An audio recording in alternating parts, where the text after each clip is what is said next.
I'd like to call to order the Chesterfield Township Planning Commission on July 15th, 2025 at 7 o'clock. Please silence your phones, and we will say the Pledge of Allegiance. I pledge allegiance to the flag of the United States of America and to the republic for which it stands, one nation, under God, indivisible, with liberty and justice for all.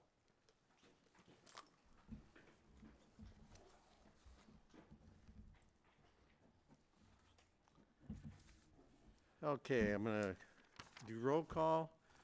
Rick LaBelle. Here. Kathy Bosberg. Richard Brokart. Here. Brian Carr. Here. Ralph Jaworski. Here. Mark Renault. Here. Eric Heider. Here. Carl Leonard is here, and James Kalinowski is excused from the meeting tonight. Also, I'd like to introduce a few other people that are with us. Robert Siebert, Township Attorney, is here. Jonathan Palin, Township Planner. We have Stephanie Osborne and Ava Miller here from Giffords Webster. I'd like to make a motion to approve the minutes from June 17, 2025. Support. Hold on a second. Mr. Chairman, just to point out, there was one correction made to the minutes. There was a typo for the motion regarding sign review J24-0953. The fourth motion, it was motion by Richard Brokart to deny variance number 4. The to deny was left out in the original draft. That's since been added, so that's the only correction. Okay, thank you. I was going to ask if there was any questions or comments, but thank you. So the motion was made by Carl Leonard, supported by Rick LaBelle? Yes. To approve the minutes from June 17, 2025 with corrections. All in favor? Aye. Opposed? And motion carries.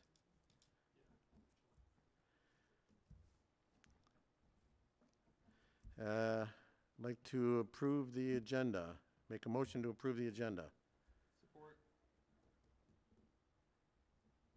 Have a motion to approve the agenda by Carl Leonard, supported by Mark Renault. Is there any questions or comments? Seeing as there's none, all in favor? Aye. Opposed? Motion carries.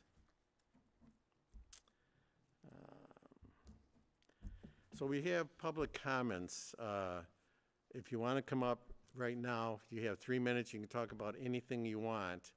If you want to wait until the public hearing, you'll be able to come up and talk about anything for that. But if you have anything at all you want to talk about, come on up and you have 3 minutes. No one? Sure? Okay. Yeah. Okay, so seeing as there's no public comments, we'll move on. And we have public hearings tonight. We have 2 of them. And I'm going to make a motion to open the public hearing for the first one, rezoning number 375. Support. Have a motion by Carl Leonard, supported by Mark Renault, to open the public hearing for rezoning number 375. And with that, Where's the rezoning about? You gotta read what the rezoning. well, I was going to have, do you want to do that? No. So the rezoning is the applicant is requesting to rezone 8.43 acres of property located on the east side of Gratiot Avenue and south of 22 Mile Road from C3 General Commercial to RM2 Residential Multiple Family. The parcel ID is 150930251-047, and the address is 48200 Gratiot Avenue. And with that, we'll have, you're doing that one? Ms. Osborne, go over that one. Thank you. Okay, great. So tonight in your packets, there's a memo dated July 1st that has the rezoning review. As noted, the parcel is 8.43 acres, located on Gratiot Ave. The Planning Commission is tasked with making a recommendation to the Township Board as to whether or not to approve this rezoning. The subject site is currently zone C3. The applicant's looking to change the entire parcel to RM2, which is multiple family residential. The C3 district does permit uses in the residential districts, including up to R2, which allows for densities of 2.9 dwelling units per acre. The RM2 district, however, allows higher densities at 3.63 dwelling units per acre. So looking for a slightly higher density on this lot. Moving on the middle of page 2 talks about what's adjacent. There are quite a few commercial uses adjacent, but also I'll note to the east there is multiple family residential as well as to the south. There are similar uses in the vicinity. At the bottom of page 3, we move into the items to consider for a rezoning. The first is whether or not the proposed rezoning is consistent with the master plan. And so we took a look at the master plan and the future land use specifically. And the future land use map designates this parcel as local commercial. The proposed designation to the west of the site across Gratiot is heavy industrial. That's the uses that we see now. It's the current zoning, and it's intended to continue to be heavy industrial across the street. We looked at the residential density plan that's also in the master plan. It shows that there's an area, that a portion of the area south of the site as well as east that are proposed to have a higher density of 3 to 4.2 dwelling units per acre, which is more in line with the RM2 density. At the bottom of page 4 is the second kind of consideration for rezonings, the impact that the rezoning would have on public services, utilities, and natural features. The site does have access to water and sewer connections. There are hydric soils in the northeast and southwest corner of the site, but there are no wetlands or surface water. On page 5, we discussed whether or not the applicant provided evidence that the site could be developed or cannot be developed or used as its zone, so in the C3 list of uses. And the applicant has not provided evidence that the site cannot be used as a use that's in the C3 district. The only residential type of use that could be in the C3 district is existing single-family residential, and that's a special land use. Rezoning would be necessary for the developer to be able to propose any new multifamily housing on the site. The fourth consideration is whether or not the proposed zoning district is compatible with surrounding uses. As I mentioned, there are quite a few commercial uses around the area, but also some multifamily that's already existing, that's adjacent and nearby. The top of page 6, it asks about the burden on nearby thoroughfares. Gratiot is likely not to be more greatly burdened with this rezoning. We know that commercial uses tend to have higher traffic than residential uses, and Gratiot Avenue is classified as the principal arterial road in the master plan, so likely able to handle an increase in volume from what it currently has. Consideration 6 discusses if there's other land currently available for this use. There are parcels that are zoned RM2 that are adjacent to the subject site, but they're already developed, and there aren't any other RM2 parcels nearby. Consideration 7 talks about if the proposed zoning would be able to meet the zoning district requirements. The applicant did provide a concept sketch of the site, but we would need to see a full site plan to determine if those requirements are actually met, and that would be required as part of the site plan review process. Consideration 8 is if rezoning is the best way to address this request. The Planning Commission could consider allowing multifamily residential uses in the C3 district. As I mentioned earlier, the C3 district does allow single family uses. However, it's limited to those that are already existing. But you may wish to consider if an expansion of uses would be of interest. Condition 9 or consideration 9 would be if there's changes to the site since the master plan was adopted, and that is not the case. And finally, the last kind of set of things to consider whether or not this would result in a unplanned spot zone. And there's three questions to ask yourself related to that. So the first is whether or not the request is consistent with the master plan. As I noted previously, it's not directly consistent in terms of the use, but it's not far off in terms of the residential density map. The second consideration is is whether or not the proposed zoning district is a logical extension of an existing zoning district in the area. And if rezoned, the request would extend the existing RM2 that's in the area. So it would just move that closer to Gratiot further westward. But again, the parcels immediately adjacent are zone C3. And across Gratiot is M2. And then finally, the last consideration for spot zoning is if this rezoning were granted, if it would provide a special benefit to the owner, and that's for the Planning Commission to decide. I'll note that I did provide the list of allowed uses, permitted and special land uses for both districts at the end of the memo. And I'm happy to answer any questions you have about this proposal. Mr. Chair, Yes. if I may, I think it's an assumed that we all agree to open the hearing, but we probably should call for a vote to open it. You're absolutely right. So I made the motion and the support, but didn't we vote on it or no?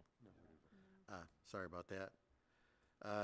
Well, we'll do it now, I guess. So we're gonna, the public hearing is open. We're gonna make a motion to continue with that. Motion by Carl Leonard, supported by Mark Renault. All in favor? Aye. Aye. Opposed? And the public hearing is open. Okay.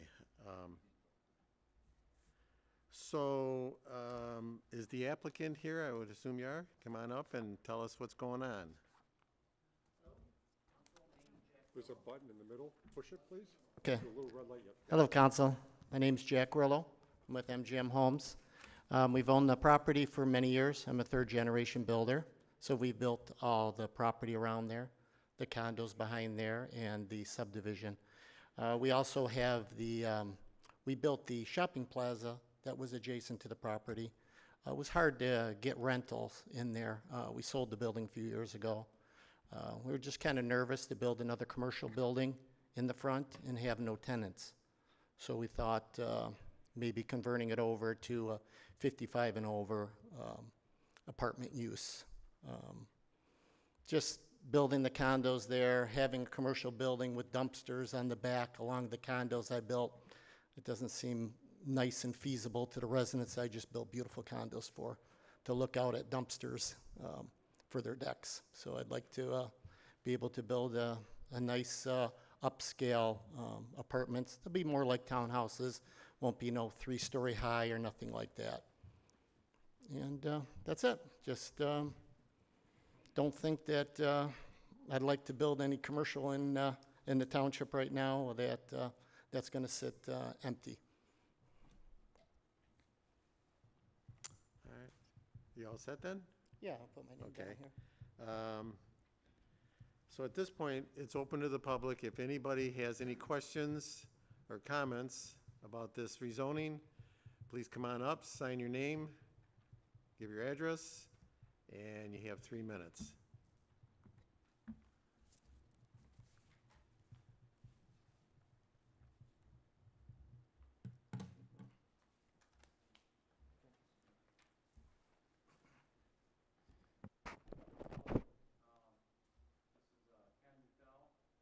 Can you push the button in the middle? There you go. Thank you. Whoop, Oh, okay.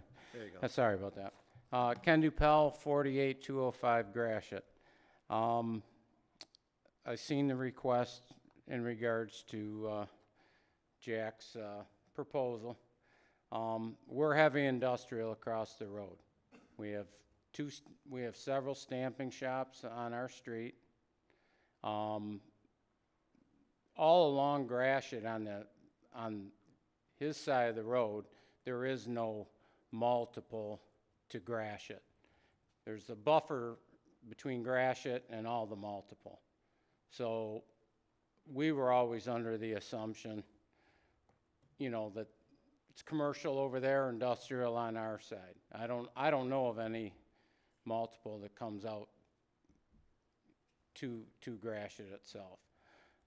With the heavy industrial, we obviously have different, you know, with stamping, there's noise.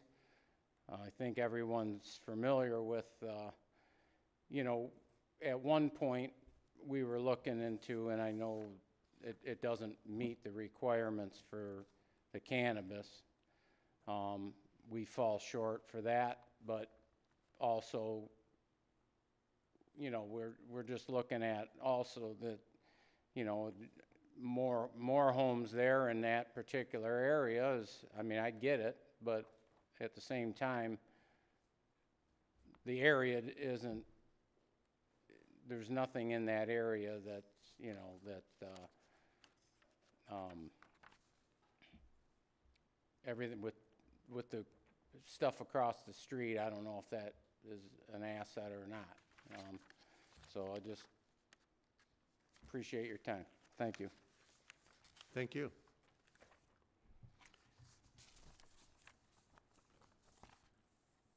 Anyone else like to come up and talk to us for a few minutes?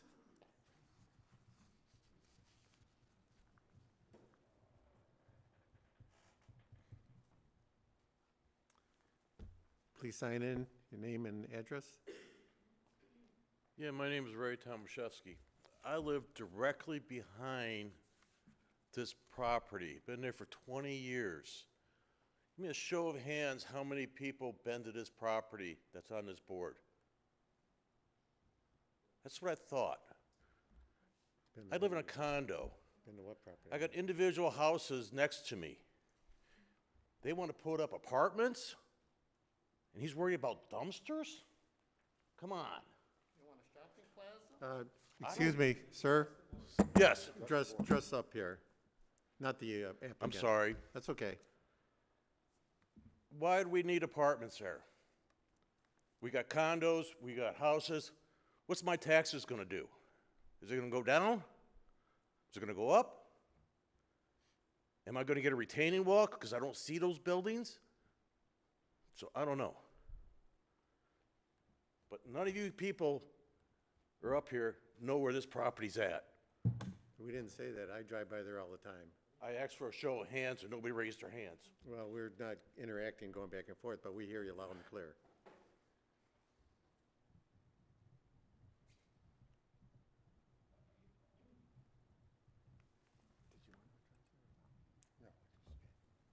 We will later.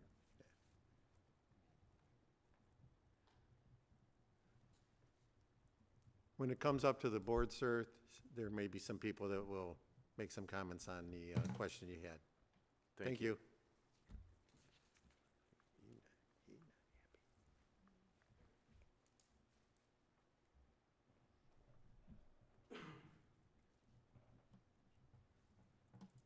Good evening, Janice Young. So I've been working in an office on Gratiot for 4 years, and I can tell you that Gratiot is no place to live, particularly at this location and anywhere between Hall Road and 23 Mile Road. Here's a couple reasons why. First and foremost, it is not consistent with the master plan, nor have there been any changes that would support this rezoning. It's primarily commercial and industrial, so that is not conducive to senior community. I mean, I wouldn't want my family to live in that area. I'd want my family to live where there's more amenities like parks, restaurants, shopping, medical, recreational activities, walkable places, not factories, liquor stores, bars, industrial parks, heavy equipment sales, that kind of thing. And like, I'm not sure what's going on. Apparently this gentleman owns that property, but the industrial park across the way doesn't really look so attractive, and that would be directly across the street from that property. And in case you don't know, the wind typically comes out of the west, and I'll tell you what, that wind brings a lot of dirt, debris, odor, and trash.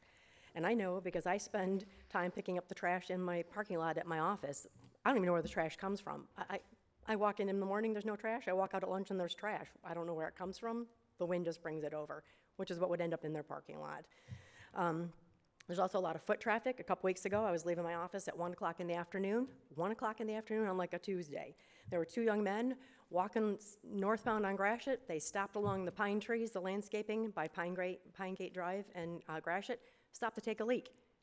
And when I yelled over at him to scram, he said, "I'm in the bushes." I go, "Yeah, scram." And so they continued to walk north on Gratiot, passing their liquor bottle back and forth, till they emptied it on Marco's Grass, Marco's Pizza, and they tossed the bottle over there. That's what happens on Gratiot all day long. That's not the first instance of drinking in public going on in front of our office there. We're a small office, 5 people. We're starting to lock the door. When there's just down to the 3 women in the office, we lock the door because we no longer feel that it's safe to be there. We've had numerous people walk in under strange pretenses. I don't know what they're walking in for. Somebody wanted to charge her phone off my USB and my computer. I'm like, I don't even know what to do with that. It's unusual, but that's what you get on Gratiot. That is not someplace to live. It's just not what you want to do. And also, there are some houses on Pine Gate Drive, single family, and I know they're probably allowed in there because it is commercial. I'm going to be willing to bet they're probably not super happy with where they live. They're right across the street now from GT Scrap because you allowed them to extend down there. And the wind that comes out of there, their houses are covered in dust and dirt all the time. And the traffic on Gratiot is nonstop. When I first started working there, I thought it would be just rush hour, lunchtime, no, it's all day, nonstop. The trucks with the Jake brakes, the semis, I mean, it's just constant out there. And that's what he wants to put seniors there. Well, I can certainly appreciate, maybe he doesn't want there to be another commercial business empty on Gratiot. Is that my time? Is that my time? Yeah. Okay, all right, thanks, guys. Thank you. Anyone else would like to come up and tell us anything? Any comments, questions? Hi, my name is Kathy Tomaszewski, and I've been living there for almost 28 years. It's not unsafe to live there, trust me. I've been there 28 years, but it is no place for a senior home. I would like a retaining wall if this is gonna happen, because we live right in front or behind whatever they're gonna do. But I just want to clarify that it's not unsafe to live there. I mean, that was uncalled for. That's all.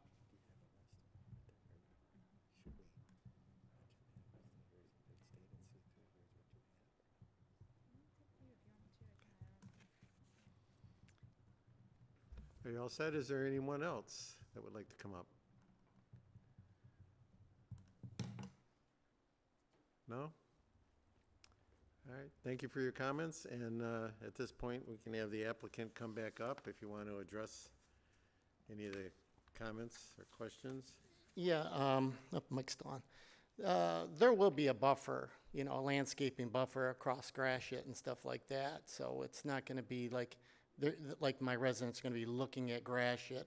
And the back of the property, I already have a berm that the condos are behind it, and it's a landscape berm that will probably add more trees to it. But this is going to be a nice looking project. So egress, there will be no people coming off onto Gratiot to exit and enter it. We'll take it off of South Knollwood or North Knollwood. So we won't have, you know, dangerous. And the community is just 55 and over. So it's, you know, people, we just wanted a little more of a peaceful apartment complex, easier to run. So it's not a full-blown senior type housing. It's 55 and over. So that's how we're doing it. So it's going to be a very good-looking apartment complex. It's not a, you know, more of an upscale. And it'll be, you know, the buffer along Gratiot. I'm not going to have none of the backyards of these residents, you know, facing Gratiot on the back with decks on the back. It'll be a street between there, and it's going to be set back far enough that it's going to be a safe environment. Do you have any questions? We might, in a little bit, I'll bring it back to you. Okay. But if you're all set, Yeah. okay, Thank thank you. With that, I'll make a motion to close the public hearing. Support. Motion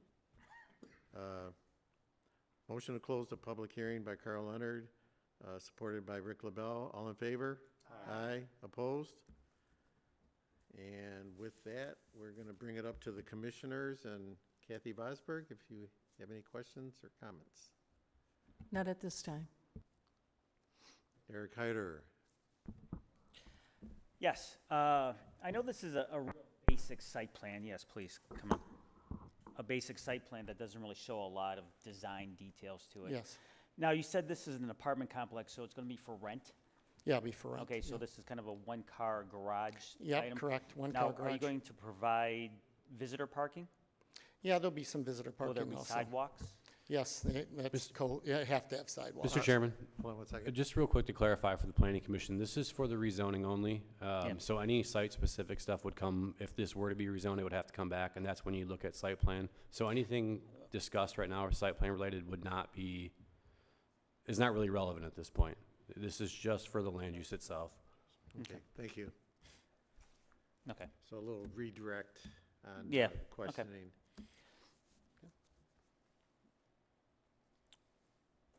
That's fine. Okay, You good? yeah, I'm good. Okay. I can come back to you if anything comes up. Yeah, there might be one comment. Ralph Jaworski. Yeah, so the only thing I'm looking at here is under the C3, and you pointed this out in the Giffords-Webster's report. It currently, as it sits at C3, could still be residential, correct? It could be residential if there is residential that is existing there. Okay. So the C3 list, let's see, if you look on, just past my memo in your packet, under the list of special land uses in C3, number 12, residential one-family dwelling in non-residential districts. Okay. I guess maybe that does not have to be existing. I apologize now that I read that again. So I'm also looking at, So it does not have to be existing. I apologize. so I'm also looking at number 10, which is a planned unit development. What would that relate to? So planned unit development is, would be fairly open, right? That's a negotiation between the township and the developer to provide some benefits to the community that may not be able to be provided in by strictly meeting the ordinance. And so a planned unit development may, in this case, include some residential or a mixed residential and commercial, but it's not out of the realm of possibility that it could have residential. Okay. No, this one's a tough one because, yeah, the industrial's on the west side. You've got, it's highly populated residential on the east side. It's blended in there. There is strip malls in there that have had vacancies ever since I've lived here for 25 years. And, you know, part of our due diligence on this board is to visit every property that's up on these agendas. So, yeah, so I'm on the fence on this one, but no questions. Thank you. Thank you. Rick LaBelle. So you're proposing, so as currently zoned, residential is allowed. What is the density allowed as it's currently zoned? And I looked for it, I couldn't find it here. One moment, I can tell you, I think. So, let's see, 4.47.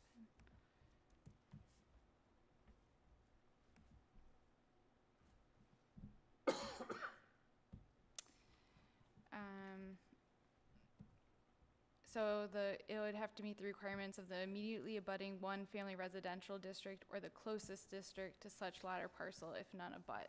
So based on what's nearby, I believe it would have to meet the zoning requirements for RM2.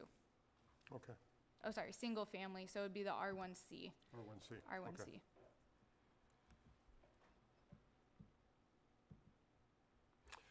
That's all I have, thank you. Thank you.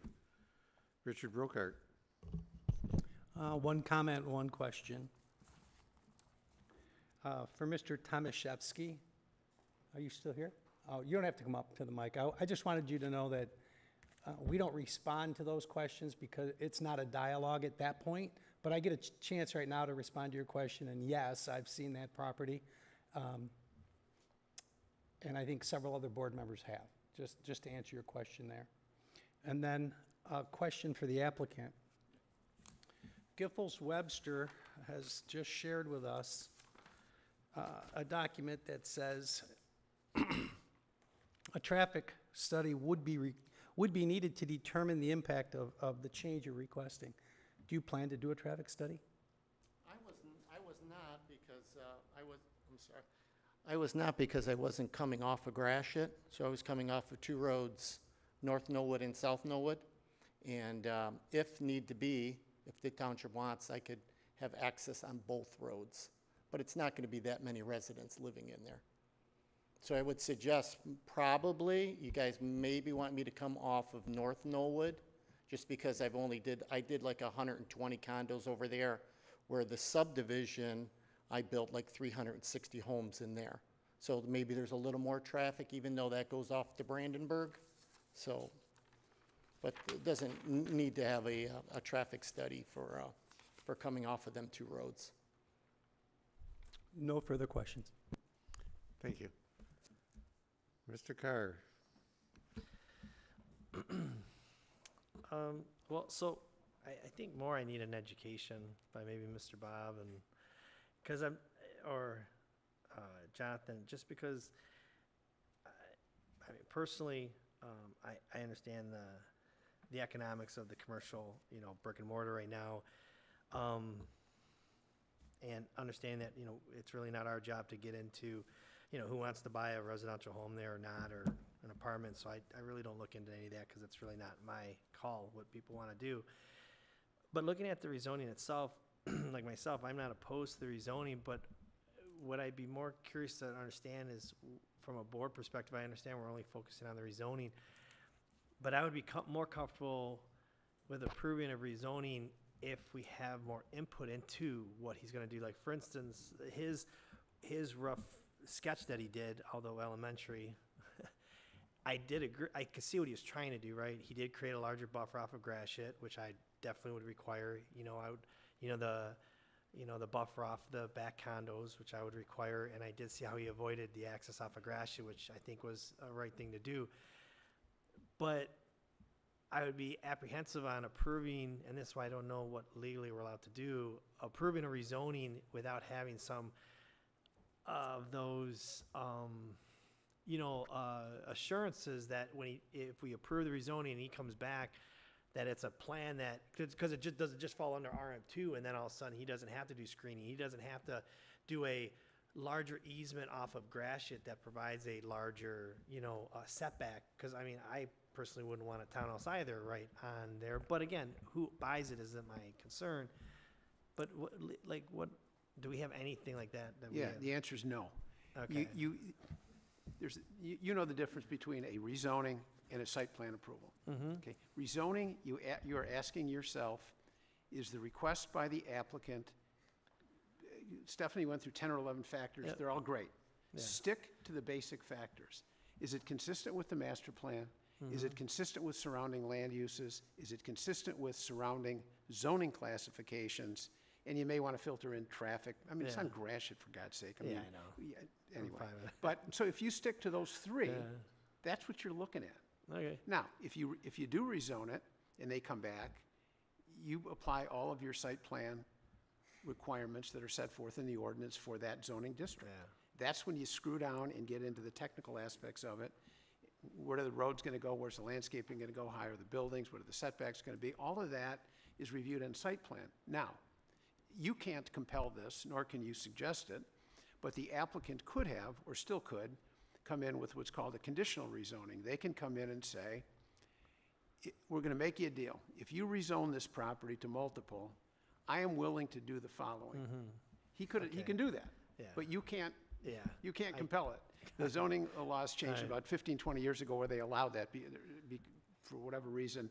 Before you couldn't do it. The statute now allows you to do it. So a lot of developments that you've seen here before will come in and say just that.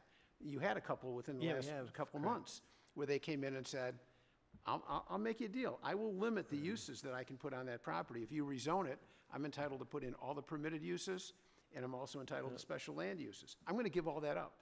I'm willing to, to make this site as follows if you rezone it for me, and I'll lock it in, and we'll record it on the property, and we'll bind it, and we're done. And he could do that, but he is not at this point. So at this point, Yeah, you just thank stick to the you. rezoning. Yeah, I appreciate it, because I remember that too, and that's what I kind of figured, and I Yep. didn't think I could say anything, so. You can't, but from a strategy standpoint, if the applicant hears you saying, I'm not real sure about this rezoning because, the applicant can always come in and say, you know what, why don't you table this, and let me bring it back as a conditional rezoning, and they could do that. Thank you. Yep. I have no questions.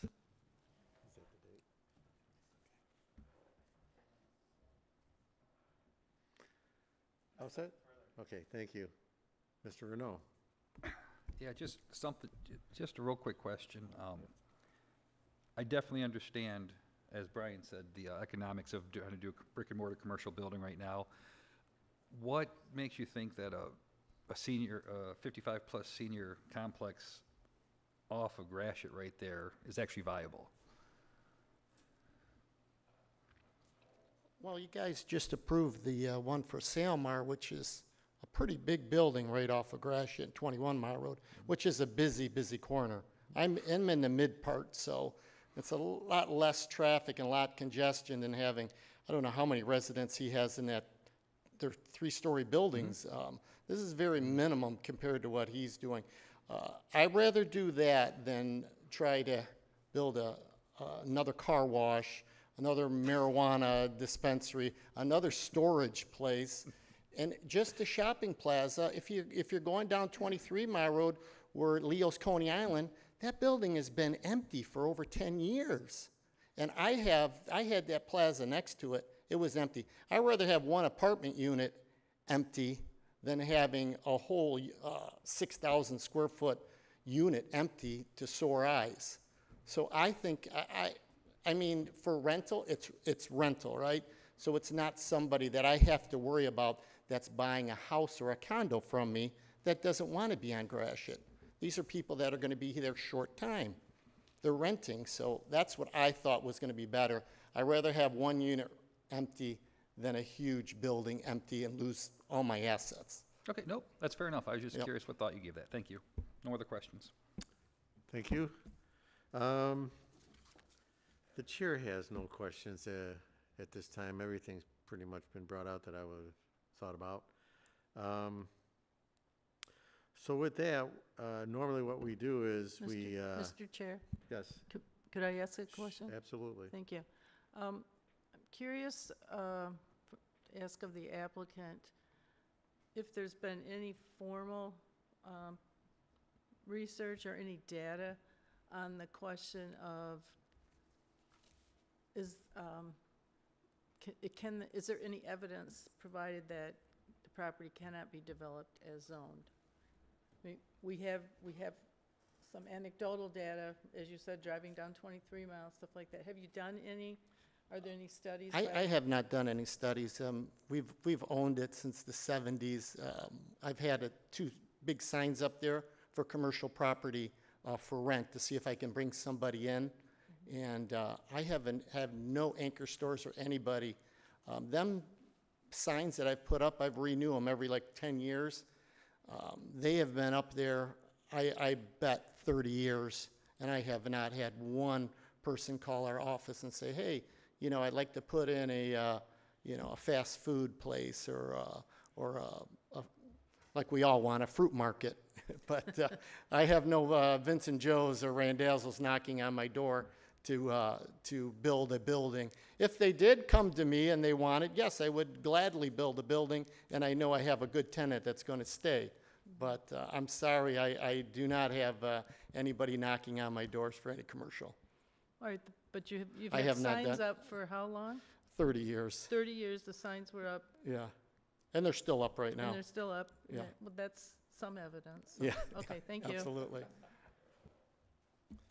Now, if it was 31 years, then it might carry some weight. Thank you. Anybody else before we move on? No other questions? So what we're going to do is normal procedure, I'm gonna make a motion to postpone our decision till the next meeting. I guess that's a motion and a support. Motion by Carl Leonard, supported by Rich Brokart, to postpone the next meeting, the decision on this rezoning to the next meeting, which would be August 5th. All in favor? Aye. Opposed? Motion carries.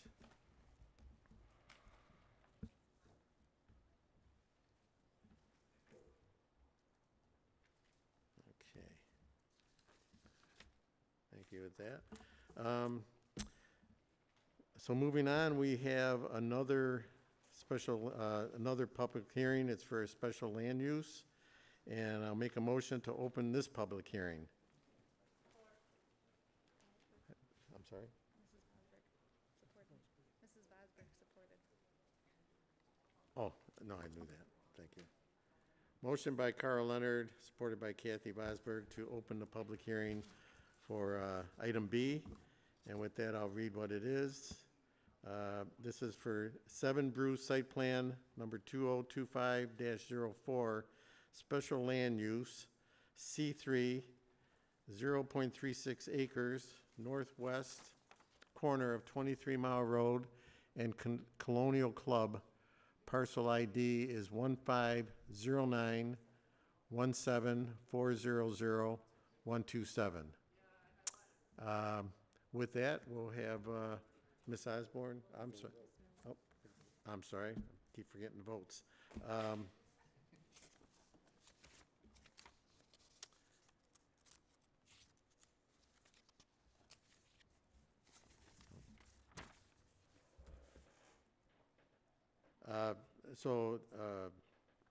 Motion to open the public hearing by Carl Leonard, supported by Kathy Vosberg. All in favor? Aye. Opposed? Motion carries. I don't know why I keep forgetting to do that. With that, Ava Miller from Giffords is going to do the walkthrough. Right, thank you. So we'll be looking at a review dated July 2nd from your packets for 7 Brew. The applicant is proposing to build a 510 square foot restaurant with a drive-through and a 260 square foot cooler on the north side of 23 Mile Road in a currently vacant lot. A coffee shop with a drive-through is a special land use in the C3 General Commercial District, and this site is intended to be a drive-through only with no customer access within the building. Additional improvements to the site include a trash enclosure and a concrete transformer pad. Access onto the site does not currently exist. The applicant proposes to build 2 entrances from Colonial Club Drive onto the site with 2 cross-access drives from the site to the west. The Planning Commission is tasked with reviewing the plans and deciding as to whether the site meets all zoning ordinance and special land use standards and must find that all of these standards have been met and provide a recommendation to the Township Board. In looking at the district standards table at the bottom of page 2, the width of the lot is 20 feet less than what is required, but is an existing nonconformity of the site. Since it is a corner lot, there are 2 front yard setbacks. Both the main building and the cooler meet the setback requirements from 23 Mile Road, but are both not compliant for Colonial Club Drive. The required front yard building setback from the road is 50 feet, and the current main building setback from Colonial Club Drive is 9.2 feet, and the cooler building is setback 9.7 feet. Both of these setbacks require a variance. The PC has discretion to vary the setbacks per 3.16C. In the additional district standards, 3.16B states that all businesses servicing or processing shall be conducted within a completely enclosed building.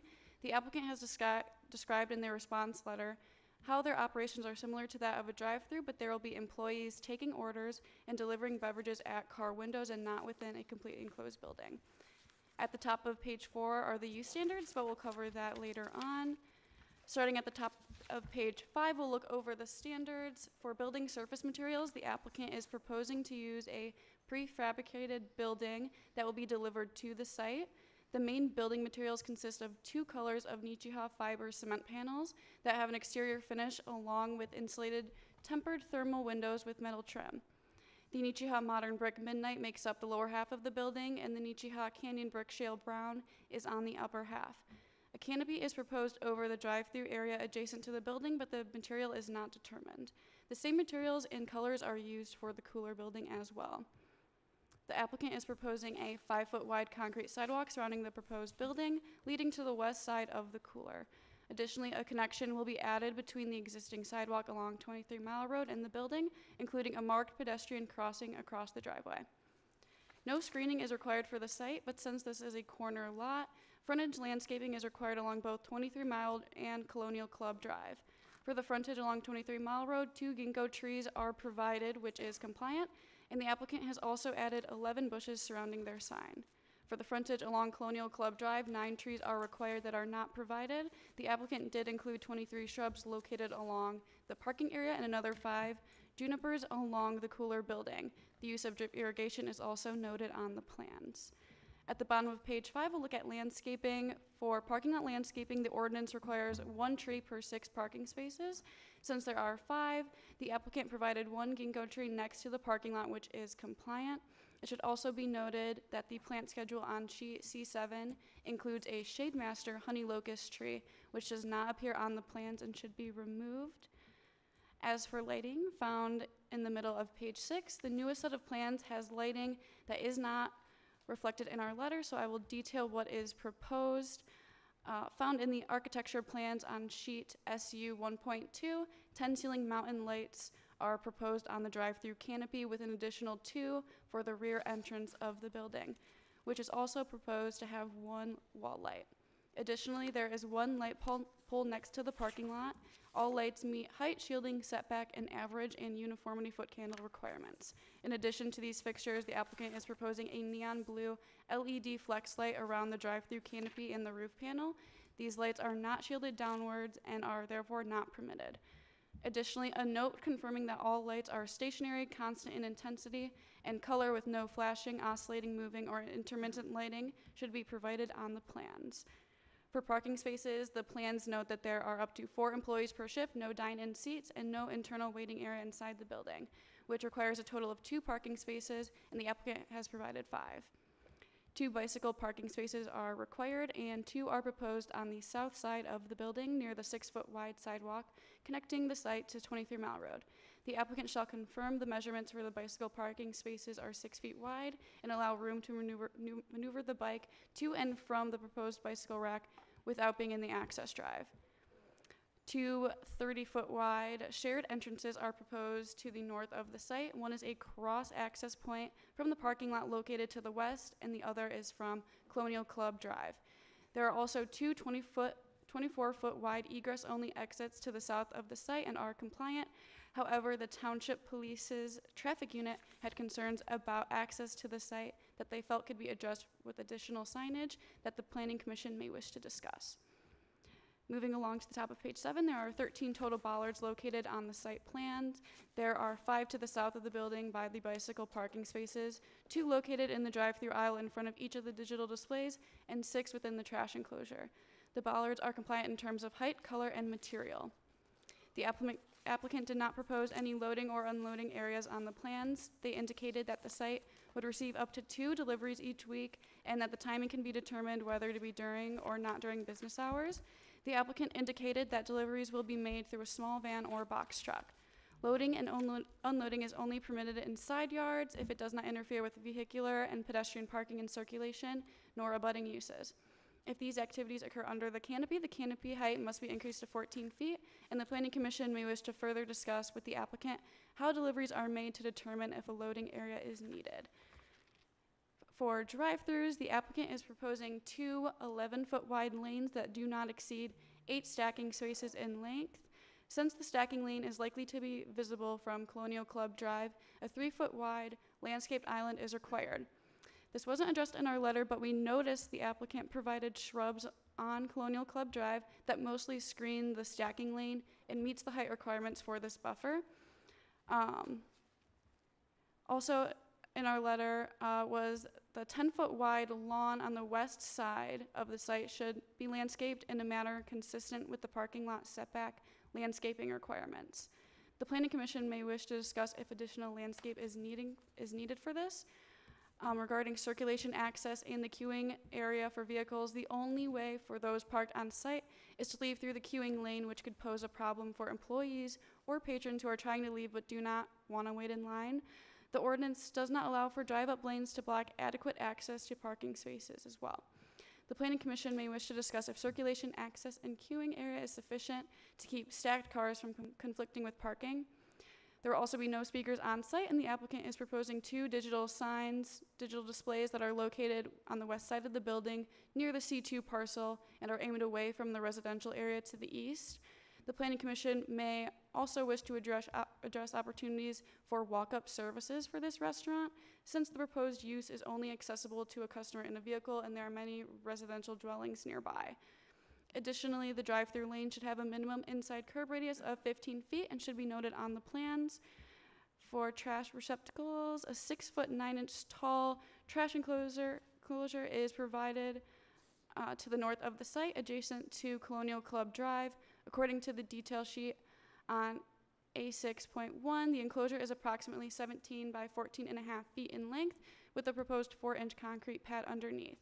The enclosure is proposed to be landscaped with 6 shrubs and use the same materials as the building walls. Additionally, 6 bollards are located within the enclosure. As a final note, it appears that some locations of this business that were observed through Google Street View use the area between the building and cooler for outdoor storage, and it should be noted that this is not permitted. And that will be it. Okay, thank you. Okay, I'm going to be calling up the applicant, but before I do that, the township received some correspondence from the attorney representing Tides on 23, and one letter came in originally on July 1st. They have objections to the special land use, so there's a lot there, but then a supplement came in today, and I'm going to read that one into the record. They'll both be part of the record, but I'm going to read the supplemental before you come up, and then we can go from there. So this was sent to the Chesterfield Township Planning Commission. Supplemental objection to special land use application 2025-4, Brutopia, Michigan, LLC, parentheses 7 Brew Coffee, 27949 23 Mile Road, Chesterfield Township. Proposed drive-through coffee shop. Dear Planning Commission members, Tides on 23 LLC, in brackets Tides, is the owner of the private road known as Colonial Club Drive. And this letter constitutes Tides' supplemental objection to Brutopia, Michigan, LLC Special Land Use Application 2524-4. 2025-4. Please include this letter in the record of proceedings. After Tide submitted its initial objection of July 1st, 2025, it had an opportunity to review the applicant's site plan, which includes an inaccurate survey, and conduct a thorough search of recorded instruments at the Macomb County Register of Deeds. Stated simply, the applicant is misleading the Planning Commission regarding the existence of an easement onto Colonial Club Drive. The applicant's survey fails to disclose that the agreement to grant easement is not in fact an easement and has been terminated. The language of that instrument is unequivocal. No easement could be granted at that time because the grantor is unable to obtain the owner's grant of easement. On April 27, 1972, and recorded in Library 2282, page 237, Chesterfield Associates agreed to grant Chesterfield Township an easement contingent on Chesterfield Associates obtaining fee simple title after fulfilling a land contract. At that time, Chesterfield Associates was purchasing the property under land contract from Thoit Investment Company. Over the next 3 years, the land contract changed hands several times. Between 1975 and 1977, Several quitclaim deeds were executed by Chesterfield Associates, successors in interest that transferred the property back to the original seller, Toit Investment Company. In other words, the land contract was never fulfilled, and Chesterfield Associates never granted Chesterfield Township an easement onto Colonial Club Drive. Under no circumstance will Tides grant an easement to the applicant for ingress or egress onto Colonial Club Drive. It would be a dereliction of duty for the Planning Commission to rely on the applicant's current site plan. The Planning Commission must deny this application. Sincerely, Mark A. Delden, representing Tides. So with that, I'd like to have the applicant come up and talk about anything you'd want. Sign in, please, with your name and address. And if you'd like to address the letter or anything else, please do so. All right, sorry, they filled up the page.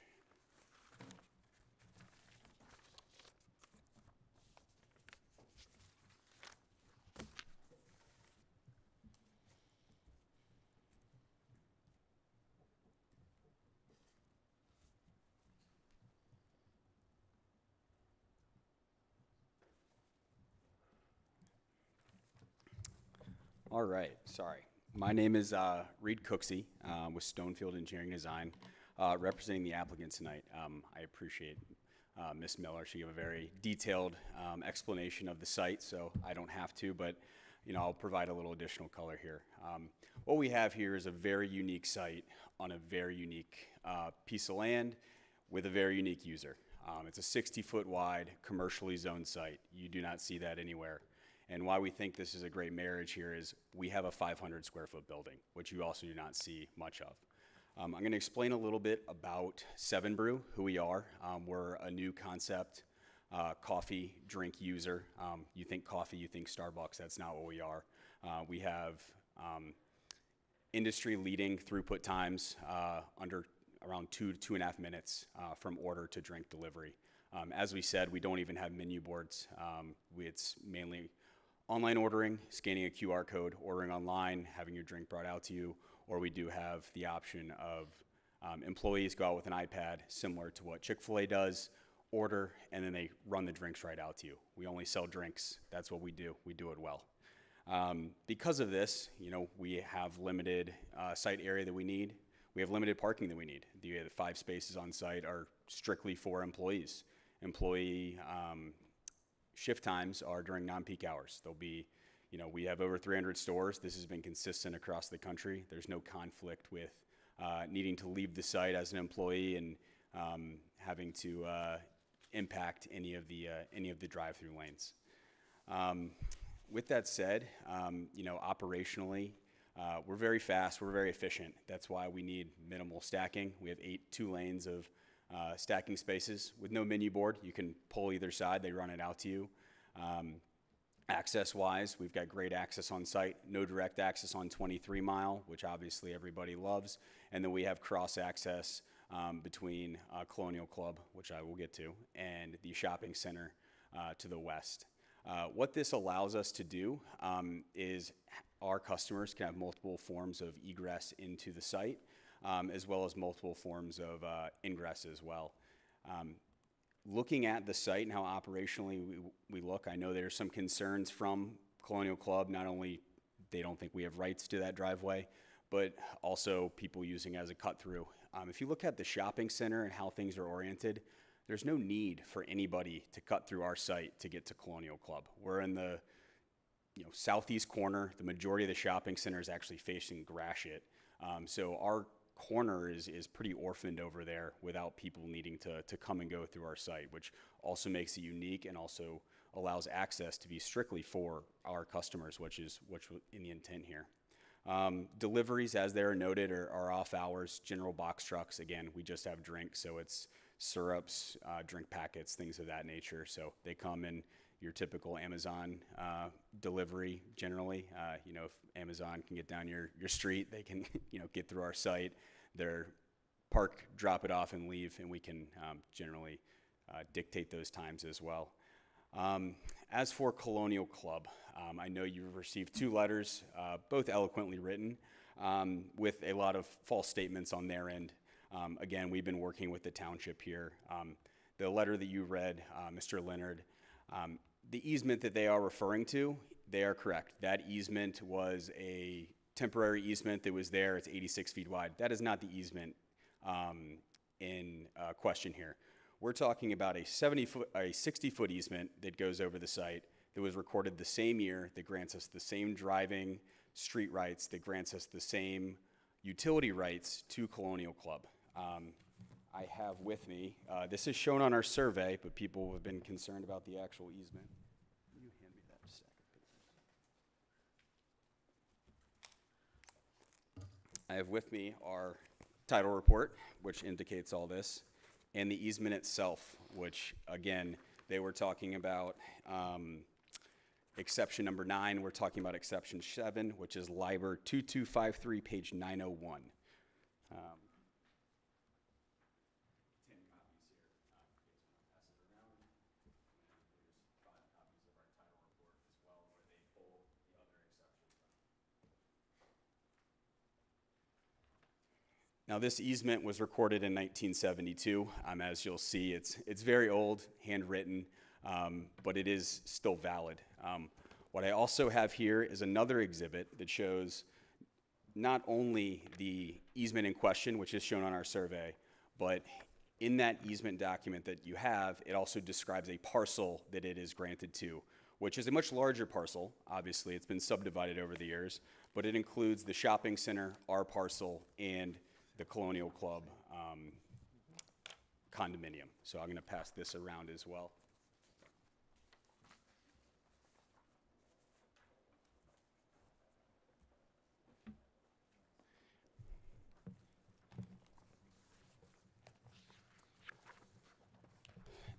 Now, the language of this easement, like I said, is very similar to the easement that they were talking about, which was 84 feet wide. Ours is 60 feet.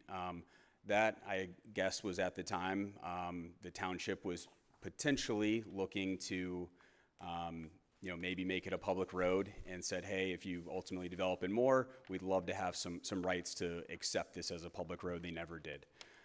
The easement that you have before you, which is, like I said, a different easement that has been recorded, and I quote from it, is an easement in common for the installation, maintenance, repair, and use for street and road purposes, water and sewer line installations, and utility installations, which easement is described as follows.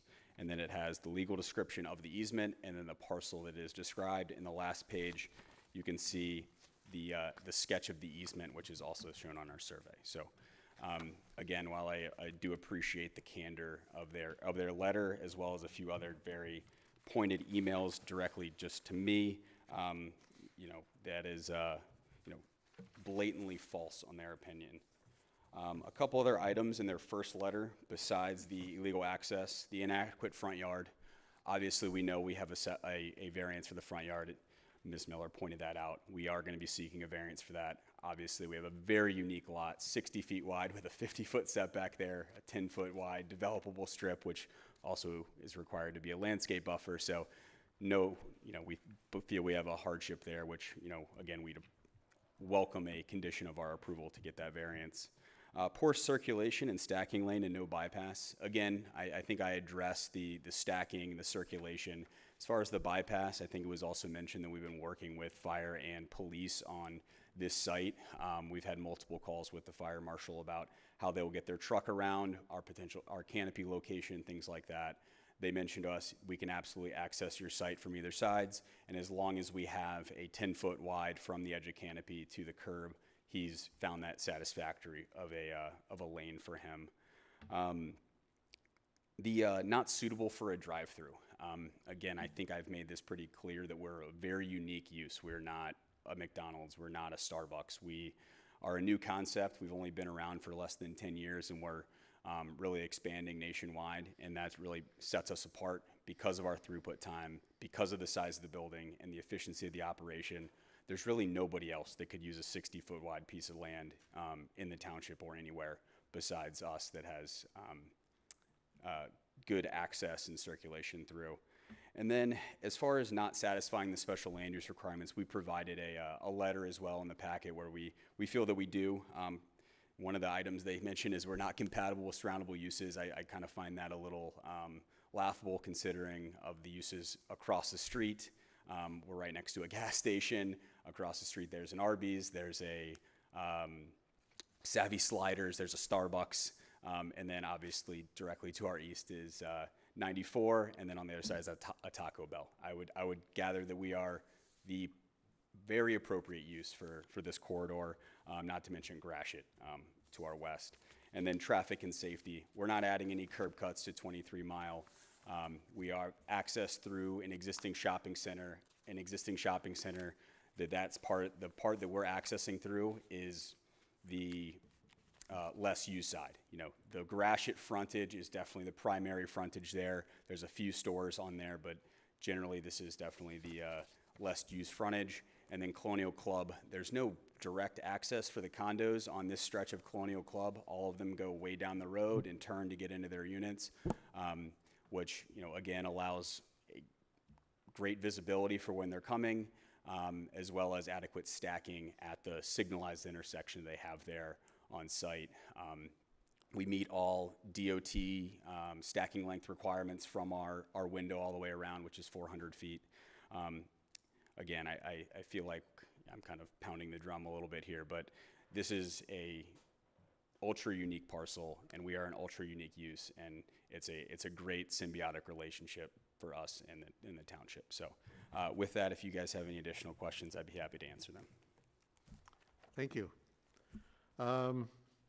If anybody from the public would like to come up and ask any questions or have any comments, please come on up, state your name and your address, sign in, please, and let us know what you got on your mind.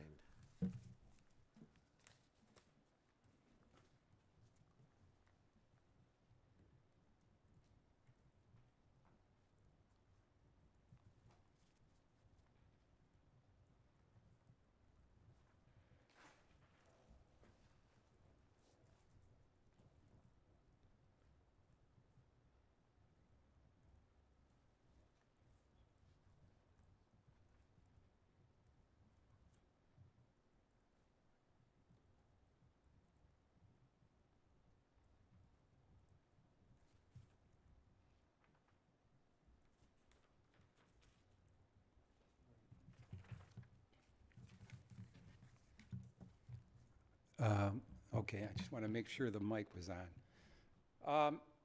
I don't know if any of you were around or remember me. My name is John D'Amico. I originally developed the Target Center and worked with the township for many years to put everyone in there, to put Target, to put Farmer Jack, Panera, everyone in there, and basically all of the tenants that are still there. But after the Farmer Jack bankruptcy and the recession, this one parcel is pretty much all that I have left. And was because it was an independent parcel. I've had this parcel for, much like your other participant, a petitioner, I mean, for 21 years. For 21 years, I've been marketing it. I've been paying the taxes on it. I've been bringing in, obviously, larger users and then I've been working my way down. And when 7 Brew contacted me with this 500 square foot building that requires no seating and no food, I thought, you know, this is it. If this doesn't work, what's going to work on this piece after 21 years? All I can say is, you know, I've worked with this township a long time. I love this township. I think that this is a great building, and I think it's a good use for this area. And it's, you know, I'm tired of having to, you know, this lot's been there, like I said, for 21 years, gathering shopping carts with bags and non-returnables, and not to mention the sign that been there for 10 years that I allowed from the apartment people who say they don't like this building coming here. But I appreciate your consideration in this matter, and I'll be glad to answer any questions if need be. Thank you. Great. Thank you. The pen that you have, is that yours or was it from the podium? But there's still one. Oh, there's one there? Okay. All right, great. Thank you. Please sign in. Hi, Janice Young. Don't steal the pen. That's our last one. Oh, I know. My husband and I drive past this parcel all the time, and it is basically a useless parcel. So we often wondered if the township couldn't purchase it just to give access to the shopping center out onto Colonial Club. You know, we assume that there must be some rights to that road for the apartments or condos, wherever they are there, that there's not a lot of traffic that comes in and out that part of the road, but that would be like an obvious answer for that shopping center to get traffic out onto 23 Mile Road. And I don't know if that's going to be an allowed use. It doesn't sound like maybe it would be, but, you know, I looked at their menu. I'm not really a fan of the menu, no offense. But I think that, I don't know what else would really fit on this parcel. I guess I would support it. I did see a couple different designs of this building across the country. One out on Firestone Boulevard in Longmont, Colorado was all in brick, which I thought looked really nice. One on South Airport Road in Traverse City was not brick. I would not want that in Chesterfield, so I don't really know what the plan is on their design. It looked like it was brick, but I just want to make sure that that's what the plan is. But I would support it, and I would doubly support it if they could get access from the shopping center, if they could, you know, cut through that to get to Colonial Drive to get out to 23. Thanks. Thank you. Anybody else from the public have any comments? Anybody? Got 3 minutes? Want to come up and say anything? If not, I will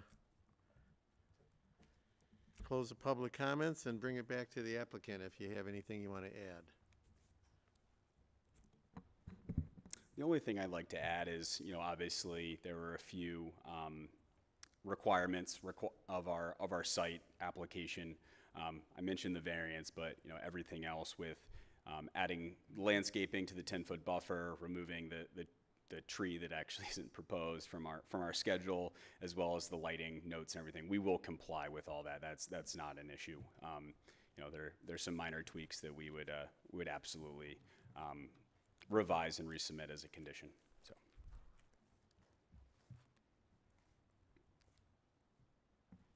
All set? Okay. Yep, that's it. I just wanted to add that.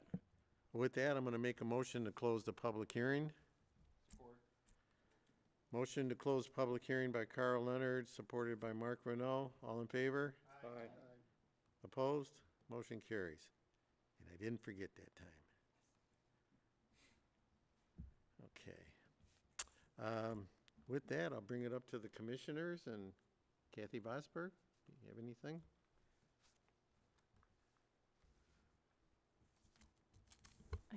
I have a question about how the employees would serve the customers. Is that part of this rezoning, or would that be a question for later in the process? So you have two different items you're looking at. You're looking at the special land use, and then you're looking at the site plan. So that would be relevant to this Okay. conversation, but there is two separate items that need to be acted on individually. Okay, so regarding, I thought I heard that there's no customers would actually come into the building. Is there a window that they can stop by to place an order? Great question. So there's no customers in the building. The building is just for operations. What we have is, again, I assume everyone's been to a Chick-fil-A recently, where in lieu of just your standard window you lean out of, it's more of a door where people can walk out of and more expressly deliver the food. That is what we have. We have two doors that are under the canopy where the employees can run out drinks to the customers. Obviously, if they pull right up to the door, they can just hand it to them. But the idea of it is you can be in any lane and get your beverages immediately. So again, that helps with our throughput time, lack of stacking that we need, and everything like that. So As far as ordering for customers, you can do it on your phone, or if you don't want to order on your phone or you don't have a phone to order from, the employees will walk out and take your order via an iPad, and then they'll run the food out to you. If they're not in a vehicle, they're pedestrians. There are some pedestrians that walk by there, or say an employee, or even a resident. If they just wanted to walk over to get something, is there accommodation for that? So there is a, that's not the primary way of ordering, but you can have a pickup window like that, yes. What did you say? You can have a walk? Yes, yes. But you don't have one in your plan? You can order and they will bring it out to you. You do not need to be in a car. Okay, all right, thank you. All set? Eric Heider? Well, Mr. Sieber, can you kind of clarify the discrepancies between the two easements that we got here? No. No? No. I mean, to be honest with you, I'm not going to look at a title work in an easement at a public board meeting. I didn't see that Delden letter until mid-morning today when Jonathan sent it over. Maybe it was noon. You know, to the extent that that is a relevant concern of the Planning Commission, and to the extent that that makes a difference in your decision, now, as Jonathan just indicated, there's two components here. There's the special land use and there's the site plan.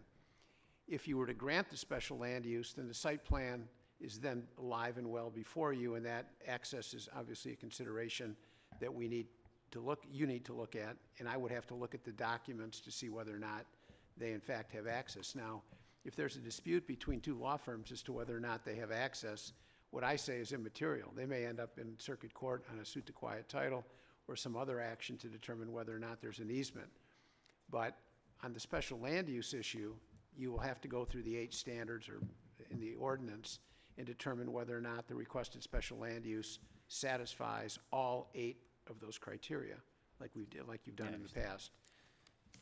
But that could change the site plan. Oh, it for sure would. But again, if you first have to vote on the special land use. If you vote no on the special land use, it's a dead issue. If you vote yes on the special land use, then you've got to look at the site plan as a standalone.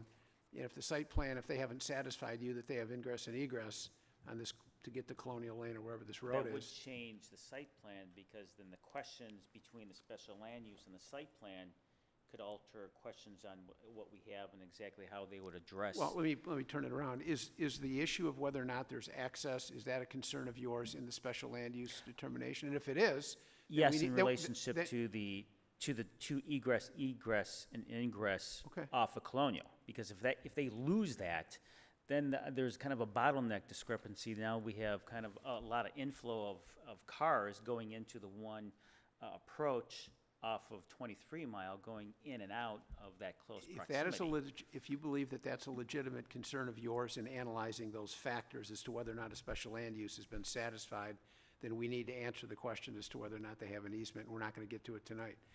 The only way that I'm going to be able to give you an opinion, and again, if you have two separate law firms telling you two different things, what I'd say doesn't matter. I don't wear a robe. You're going to have it done by a circuit court judge that's going to tell you whether or not they have ingress.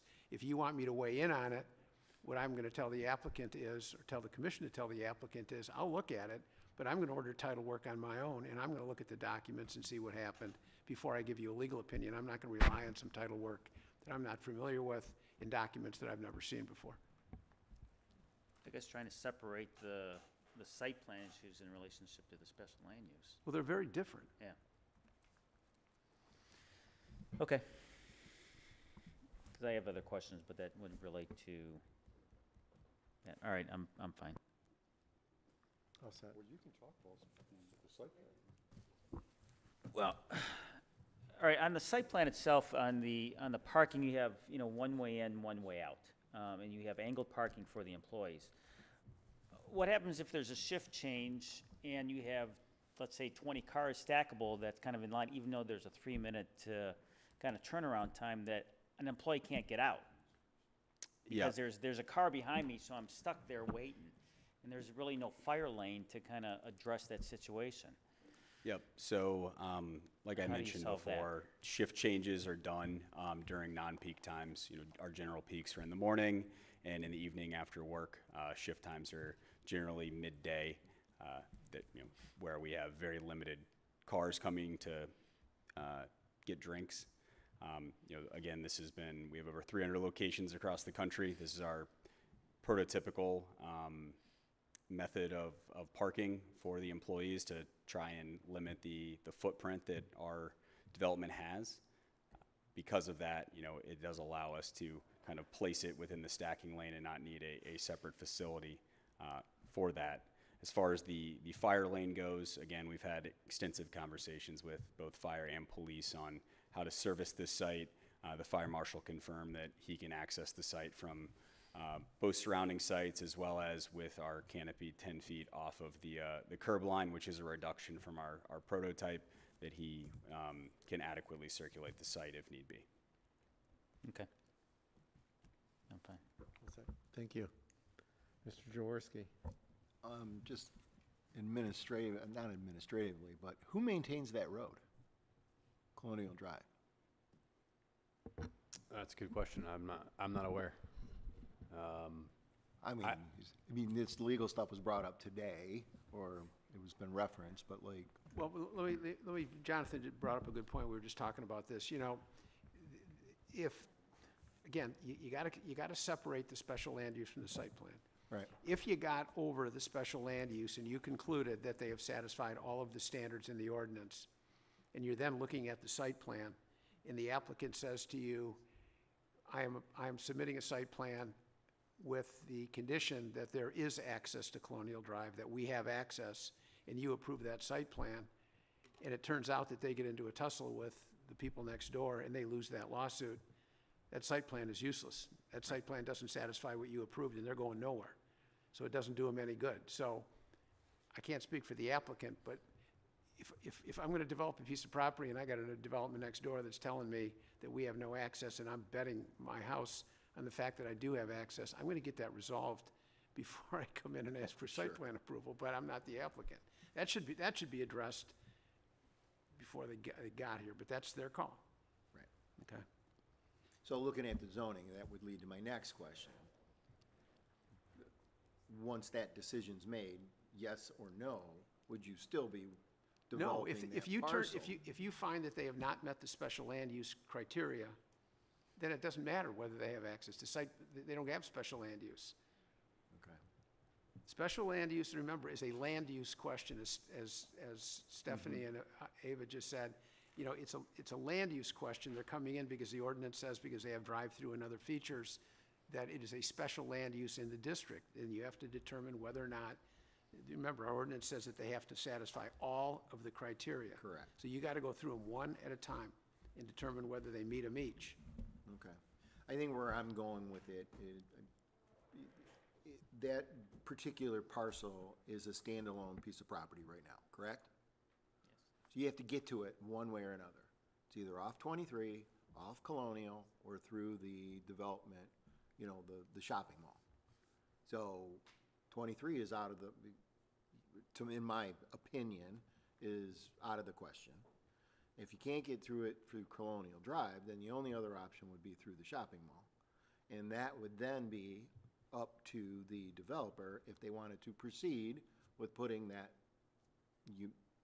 property there, correct? Yeah, if your condition of the site plan approval is you have to demonstrate to us that you have access, that there is access to this site, you can compel them to prove that. Or you can approve it on the condition that they have it and take it at face value, and when they go to develop it, if the owner next door gets into a fight with them and says, no, you don't, the site plan is essentially null and void. Right. Unless they win the lawsuit. Yep. Because that looks, there's two letters from a law firm. They keep ramping it up. And the fact that you get it from a lawyer doesn't mean anything, but it at least suggests that there is a legal dispute between the applicant and the next door neighbor. Okay. And it may be something that, they don't want to resolve it now and take a chance that they could just get their site plan, get the special land use approved and get the site plan approved and hope that they don't get into that fight. That's up to them, but right. You're going to have to address it on the site plan one way or the other. So from my perspective, to me, it is a perfect use for that parcel. I think it would enhance the area, the surrounding area. I think there's advantages to going off into Colonial Drive because of the traffic flow with the light being there. But overall, I mean, one-way entrance or no entrance, I think it would enhance the site. I mean, that parcel sat vacant forever. You know, it does collect a lot of debris, not necessarily, you know, they try to take care of it, but its location collects a lot. So, that's just my opinion. Thank you. Thank you. Mr. LaBelle? I can come back. Thank you for being here. I too agree that as far as a special land use, I personally don't have an issue with it. But that's one component that needs to be overcome. First of all, let's talk about circulation again real quick. As part of the site plan review, let's talk about circulation. You have an entrance coming in, a cross-access entrance coming in from Colonial Drive, as well as the shopping center, going into a lane and exiting back into the shopping center or back into Colonial Lane. So when I turn right out of the parking lot, heading west out of the parking lot into the shopping center, I'm crossing traffic that is coming into the shopping center. How can we inhibit that? What can we do differently to circumvent an issue with a car turning left out of the coffee shop and then wanting to make an exit onto 23 Mile Road? Now you've got cars coming in off 23 Mile Road.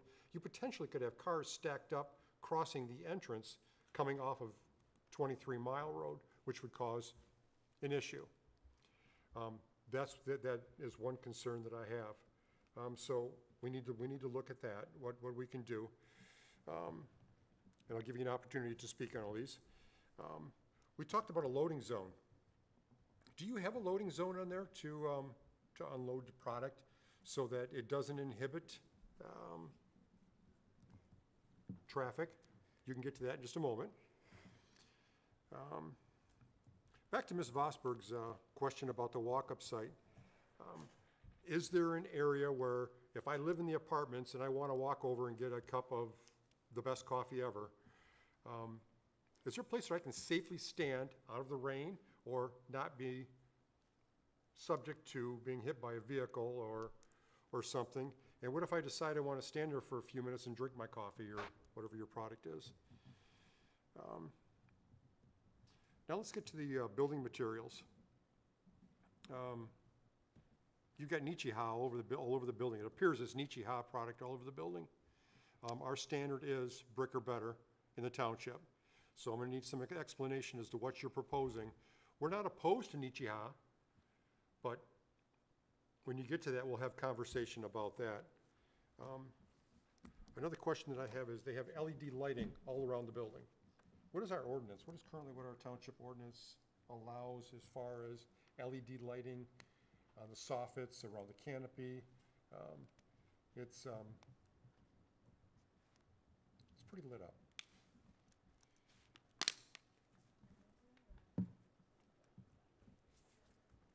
Okay, well, they're looking for that. And I didn't see a photometric study. Is it forthcoming? No, it was The part building of materials. And then, I know that the developer is still here. Do you have rights to any of the parking spots in the existing parking lot to circumvent the issue that was brought up with the employee parking? So let's go back to the cross-access and what we can do about exiting the site into the parking lot, the existing parking lot, and then making a turn onto 23 Mile Road. So it was a little difficult to follow your turn movements there. So you're saying you get your coffee, you leave the site towards the shopping center. Correct. And then you try to take a left to get to that exit out of the parking center. Yes. Out of the shopping center. Got it. And then once you're stacking there to turn on 23 Mile, what do you?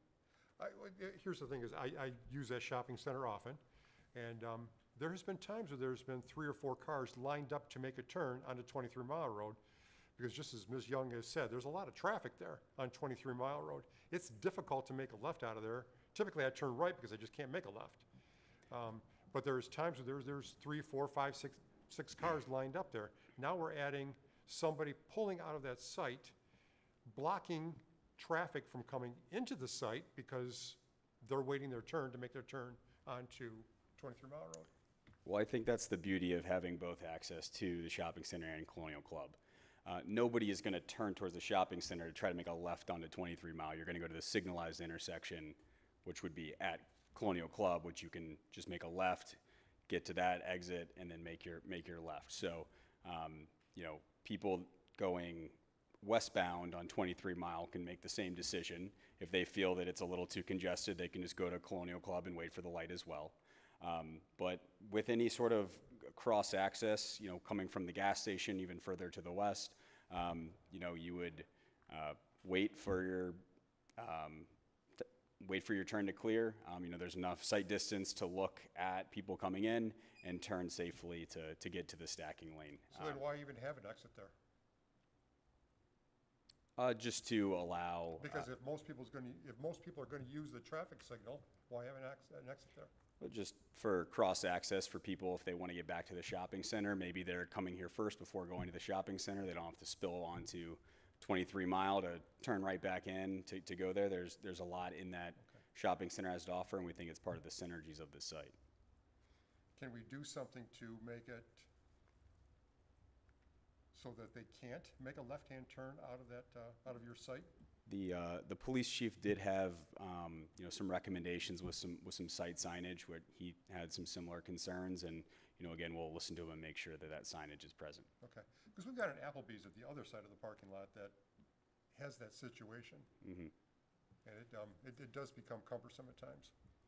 Yep, we'll work with the police chief and make sure that all the signage is up there. But we want to have the maximum access possible to the site, and that way the customers can have multiple forms of egress and you know, not have to get onto 23 Mile if they don't want to because of how large that shopping center is.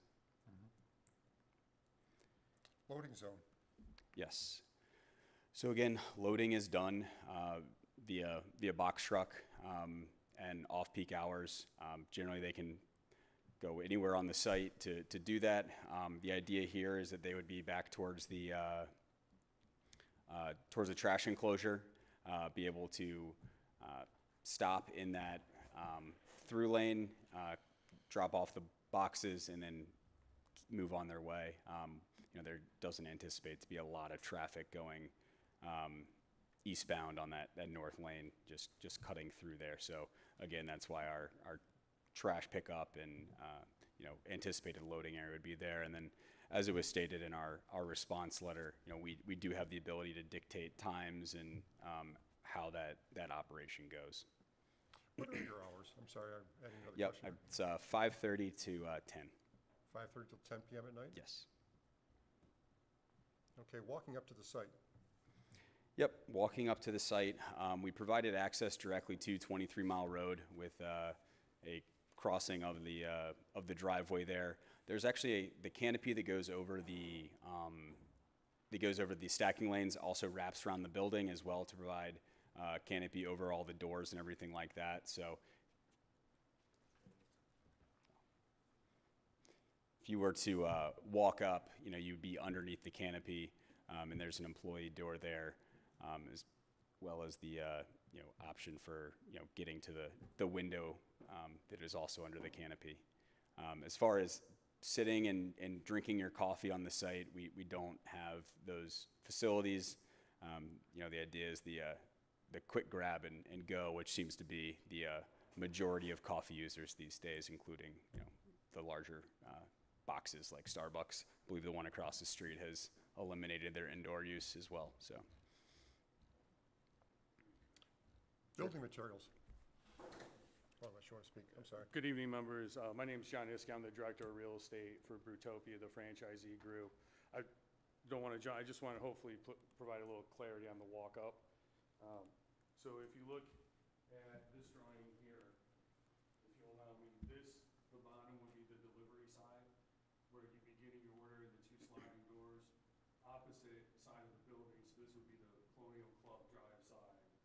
this sliding door under canopy is your option for walk-up doors. So you would have the ability to stand there and hang out if you like to. Basically, the other side of the kitchen, they're monitoring this for walk-ups, and they would walk out and see you. You can order at that door, be delivered your order at that door. I will say 98 to 99% of our customers are auto customers through the process, but as we've expanded, there's 370 locations in North America right now. Obviously, some East Coast, more urban locations. So the walk-up option has been part of our evolution of the prototype. So I apologize, but I hope that helps. And I can appreciate that. I know that I would be excited if I was living in the apartments and there was a coffee shop there. Yeah. I would be excited. Building materials, I noticed that you have Nichi-Ha on the trash enclosure as well as Nichi-Ha all over the building. Can you talk about that, please? Yeah, Our so- ordinance is brick or better. Yep, as you can see, we go with a, thank you so much for bringing that. I have a sample board here that I can pass around.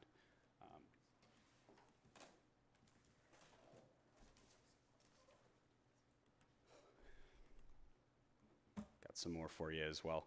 Again, it's a Nishi-Ha brick, so it's a paneling made to look like the brick you see in the rendering there. It gives the same aesthetic. Again, I know you guys don't do painted; they're not painted, so it meets all of the ordinance requirements for materials, in our opinion. What kind of a warranty does this Nichi-Ha product have? Is it UV stable? What kind of a finish warranty does it have? And how long is the warranty? Those are some really good questions. I do not have the answer of that. I'm sorry. I would imagine they're. We can get you that answer. Yeah. You get extra credit. You're the first one who's ever asked that question, but we will get you an answer. Oh, really? Okay. So Nichi-Ha all over the building. Can you talk to me why you're not putting brick? They're prefabricated buildings, so they come on the back of a truck. It's actually pretty impressive. They come on a truck, they drop it in and more or less plug it in like you would, like a Lego building almost. It's I've seen some videos. They're pretty unique.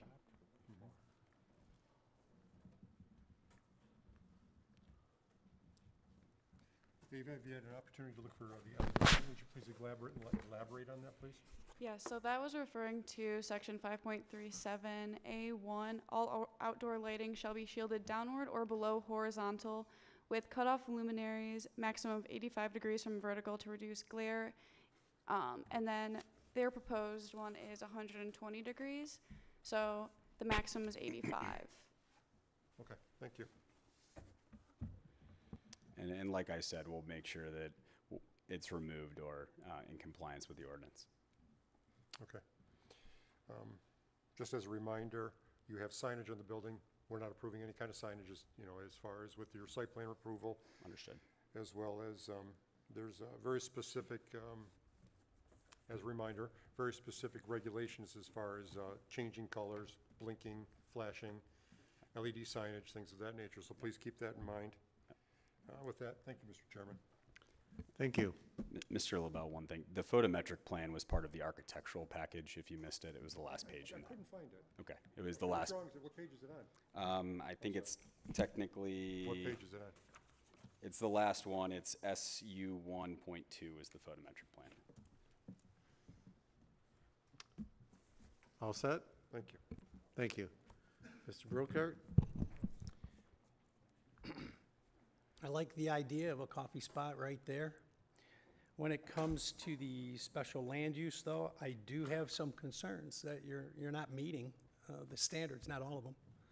Specifically, I'm not convinced your stacking has been addressed adequately, at least in my mind. I'd like to see data that shows the traffic flow. 2.5 minutes is nice, but it doesn't look like you have enough stacked up, in my opinion. I'd like to see some data to support that it works. I'm not convinced that a 9-foot 2-inch or a 9-foot 7-inch setback works. And then the vehicle ingress and egress still really concerns me a bit. I think the lighting, the landscaping, all the other issues we can work through.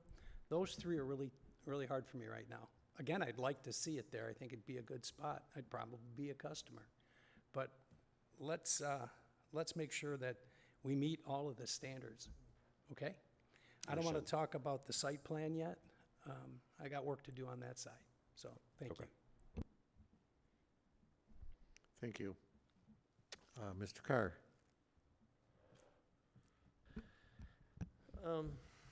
So from a special land use perspective, I mean, overall, I don't have an issue with it. You know, I drive through on that site. I mean, I'm well aware of the site constraints and not a lot of options. I mean, so I don't see an issue with it. But obviously with that does come traffic management. You know, obviously we can't suggest things, but I mean, I can speak and you can, you know, then take it in. But, you know, just looking at your traffic flow, assuming again that your agreements between utilizing the parking lot and then utilizing Colonial Drive, all that stuff gets worked out, you know, so just assuming that from an ingress and egress perspective, I get because we get this response a lot from a lot of applicants. Oh, well, we do things off hours and we do this and we do that. But at the end of the day, that can always be guaranteed. So like the parking, for instance, right, I do find it a little troublesome, you know, to have parking that backs only one direction and only into your stack-up lanes. That is an issue, and that to me can be easily remedied by putting your parking on the north side of the lot and shifting that through a little bit south. So again, that's an easy thing to do.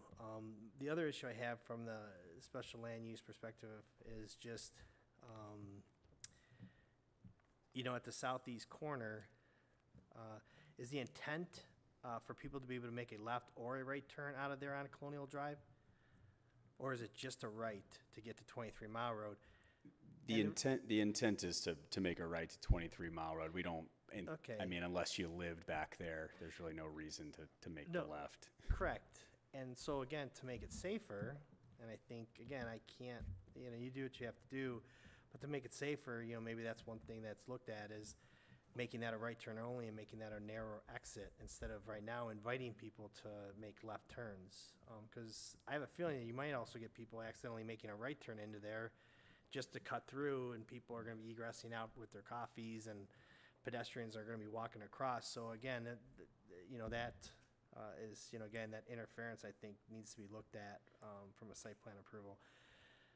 Or I mean from a special land use. From a site plan approval perspective, because I know we're here to look at both and we'll be voting on both at a later date at some point.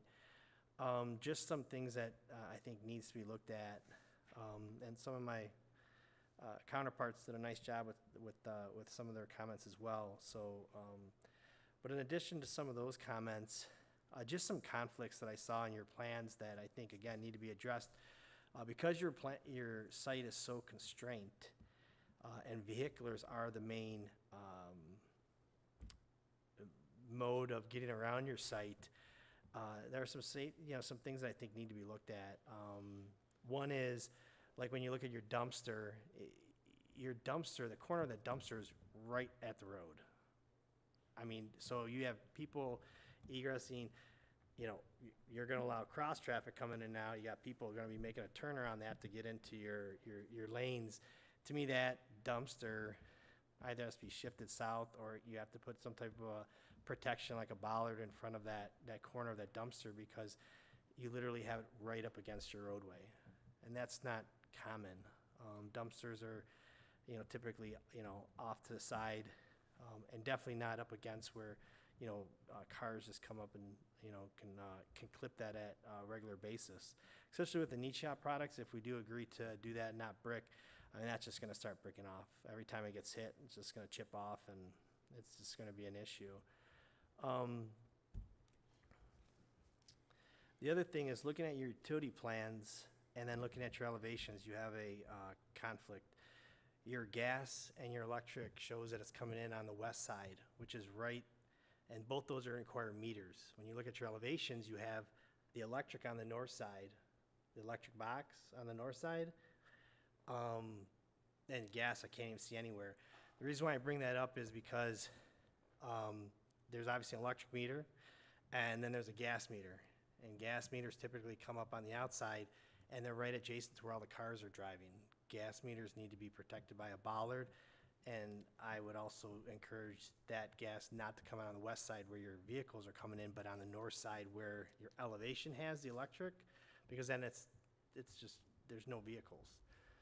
But right now you have a discrepancy. Your utility plan shows the utilities we'll make sure they're coming in, coordinated. You know, so that's, you know, from a site plan perspective, that has to be looked at and addressed to see where your utilities are coming in and make sure there's no vehicular conflicts. You know what I'm talking about? Yeah, I understand. No, we'll make sure they're coordinated. Yeah. So, I know they talked about the deliveries. I wasn't too concerned with that because I did understand your model. And the landscaping, we do appreciate you addressing those, because that'll be important as well. The canopy tube steel, what's the finish of your canopy tube steels? I'm not sure.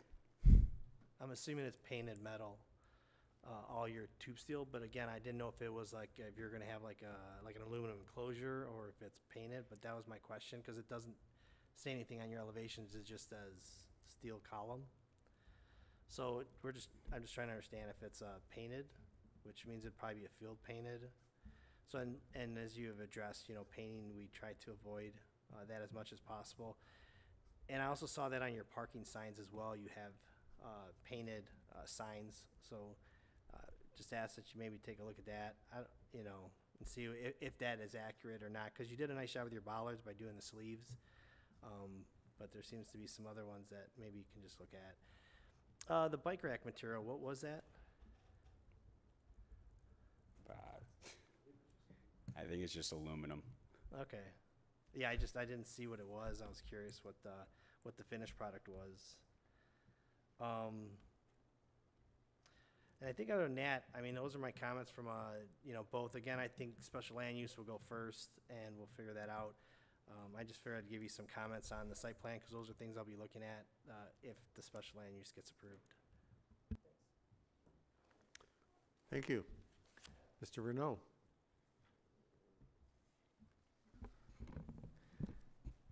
Yeah, I only have really one statement. I mean, the biggest concern for me is going to be the potential legal battle for the whole Colonial Drive things. Without that, I think you'd have a huge issue there.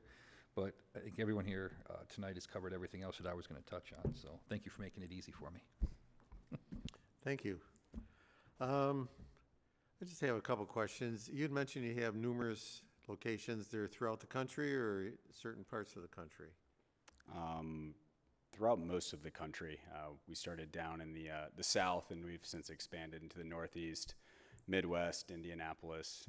Is there any other locations in Michigan? We are Or you hoping mentioned to Traverse City? Traverse City, there's a couple, but we're hoping to break ground on the first one here in the next week or so. These other locations, are they, the environment they're in, are they usually in a regular shopping center environment? Yeah. Is this kind of unique being around, you got the shopping center on one side, but then you have the apartments, quite a few apartments there.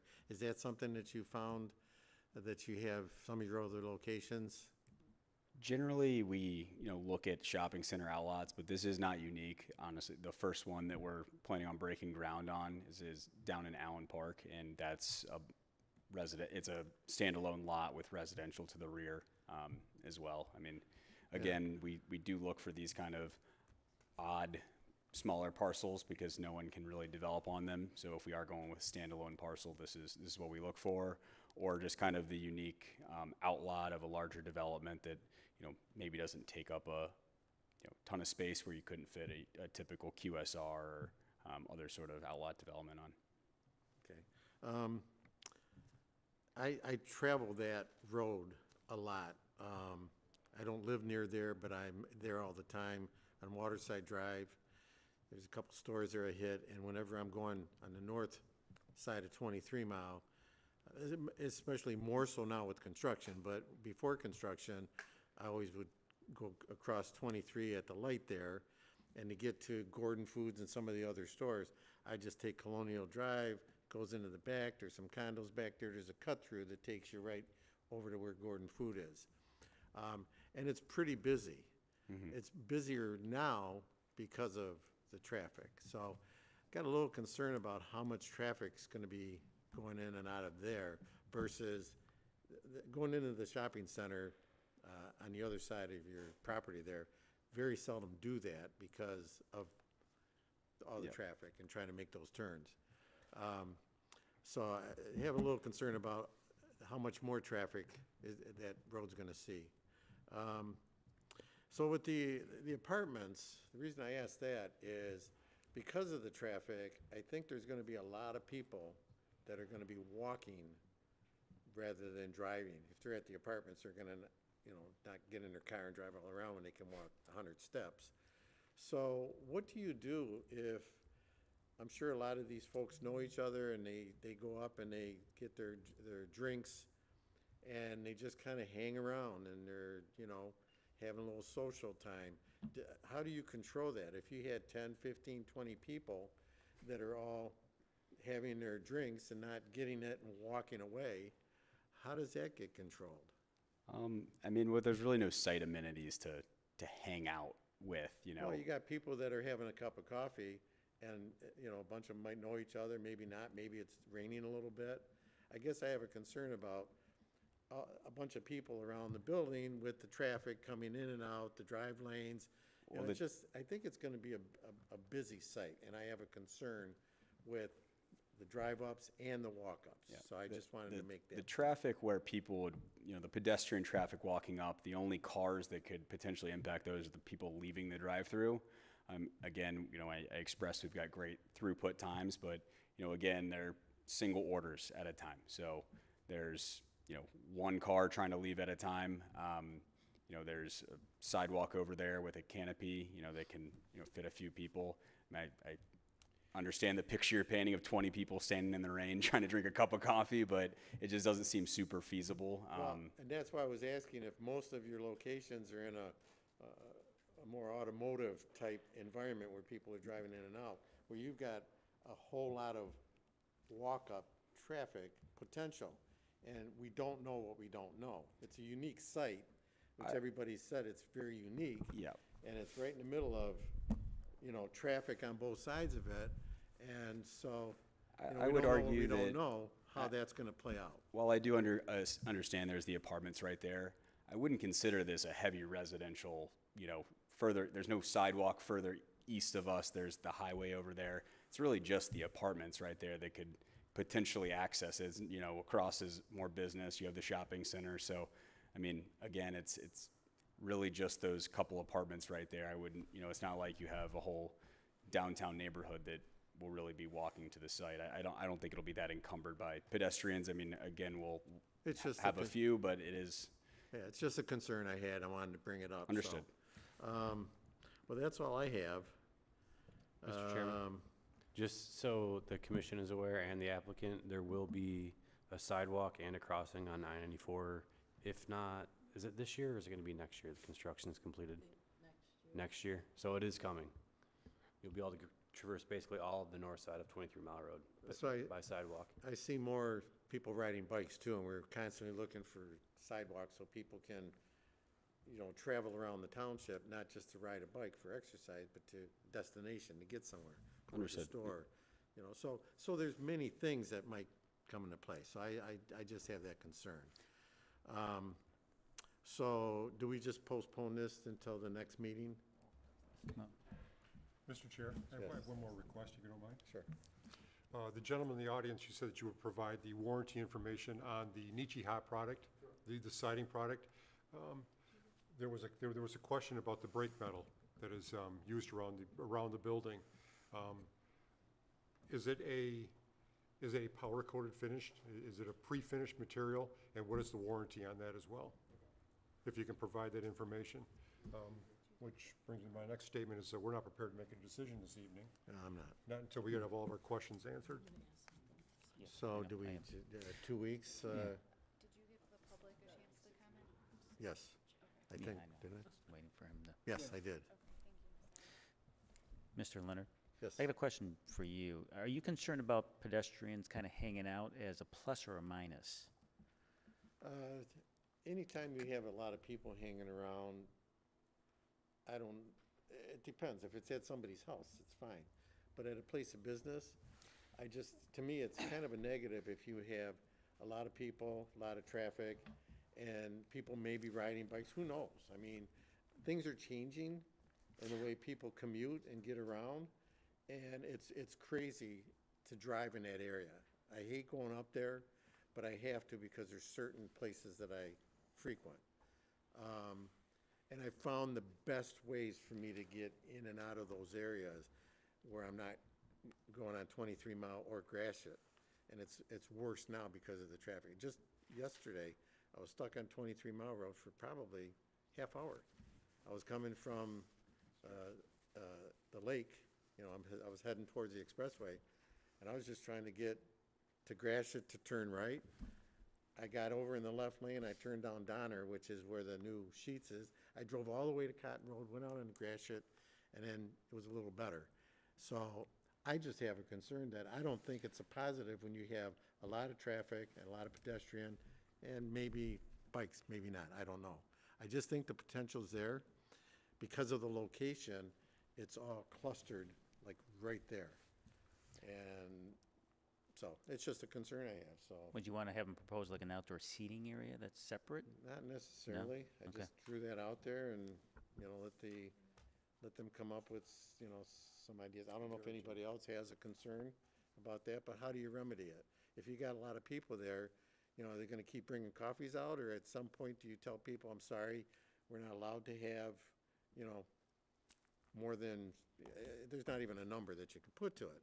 I'm just saying, I don't know what I don't know about how that's gonna function, and that's my concern.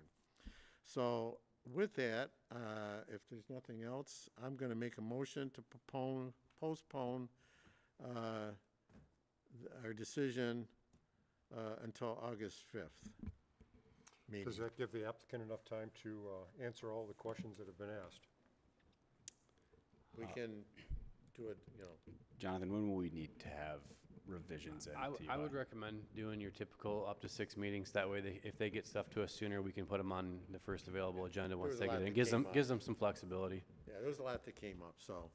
Thank you. That's fine. I'll make a motion, up to 6 meetings for you to come back and provide everything that addresses all the concerns and questions that came out. I have a motion by Carl Leonard, supported by Eric Heider, to postpone the next meeting up to 6 meetings. And with that, all in favor? Aye. Opposed? Motion carries. I have one question about just the next meeting. Will the public hearing be reopened, or is that been? I'm sorry. Public hearing's closed. Okay, that's all I wanted to know. Thank you.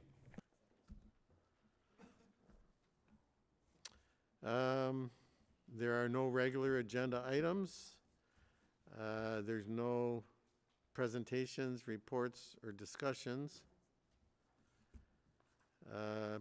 Planning commissioners, go around the table. You got 3 minutes. Nothing, Kathy? Nothing further. Eric? I'm here on my anniversary. Happy anniversary. How dare you? Ralph? All good, thank you. I'm good, thank you. I'm all set. Rich? Brian? Mark? And I'm good myself. Motion to adjourn at 8:59. Hey, I wasn't gonna forget. Is it it's, yeah, well, let's wait another minute. Motion to adjourn at 8:59. Support. Who wants it?